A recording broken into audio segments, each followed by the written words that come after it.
Hi all, DT Neil here, talking to you about various writerly things, storytelling, genre, and the like. And this will,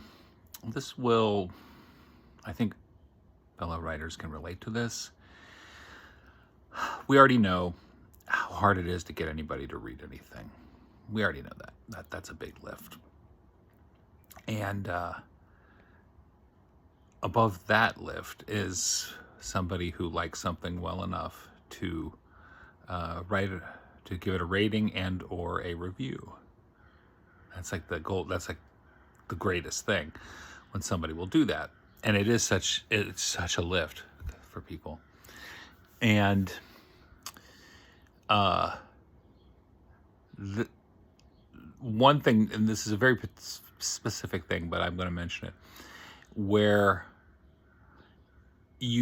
of the hurdles you have to cross: A, somebody purchasing a book; B, somebody reading a book; C, somebody rating and or reviewing it; and probably D is them actually liking it enough to do those things. That might be at the earlier in the chain, but it still matters. But what's interesting and vexing is there may be a situation where somebody absolutely does all those things, okay? They might actually love a book that you've written, and they might write a wonderful, great review. And I'm talking about a review that's more than just saying, it's good. I mean, that's nice, better than nothing, but it's somebody who actually takes the time to write a really good review. Again, not everybody can write good reviews. Maybe they don't know how. Maybe they don't know why they like it. They might just like it. But there are people who do. And one of the most vexing things is somebody raves about a particular book that you've written, and it's like, that feels good.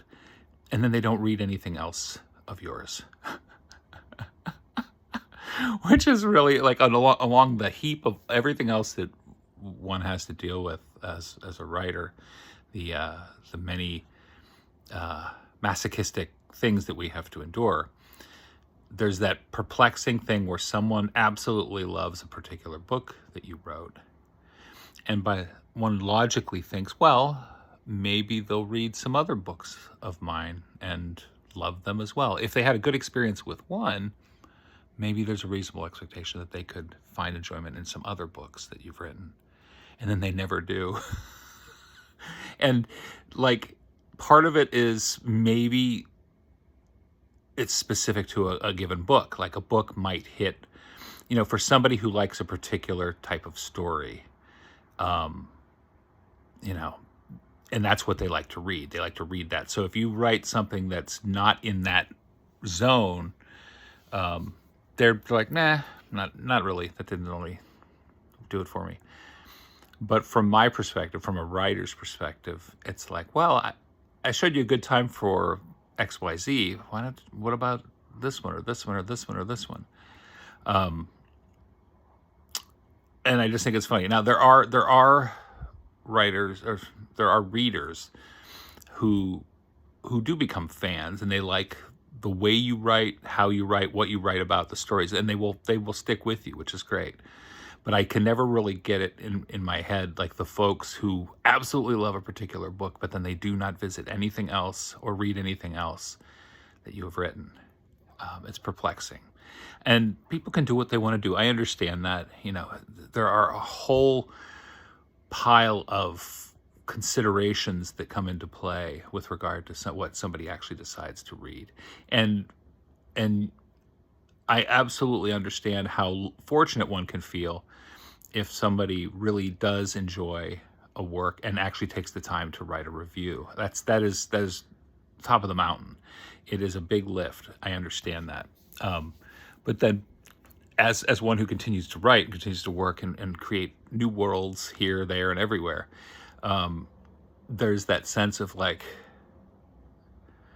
why not read some of these other books? Why not go into those other places? I gotcha. The writer is kind of like the taxi driver. You're driving the person through. The taxi is the book, the story, and you're taking them somewhere that you've envisioned, and if they've enjoyed the ride, you think, well, maybe they'll they'll consider it for another, but they don't. All too often, they don't. And there's nothing for it. I'm just speaking on it because it is one of those perplexing things. I'm just like, hey, it's like if you go to a restaurant and you get a good meal and have good service and it's a good experience. And somebody loves it, but then when the opportunity presents themselves to go back into that restaurant for tries maybe something different in that restaurant, they're like, nah, I'm not going to do that.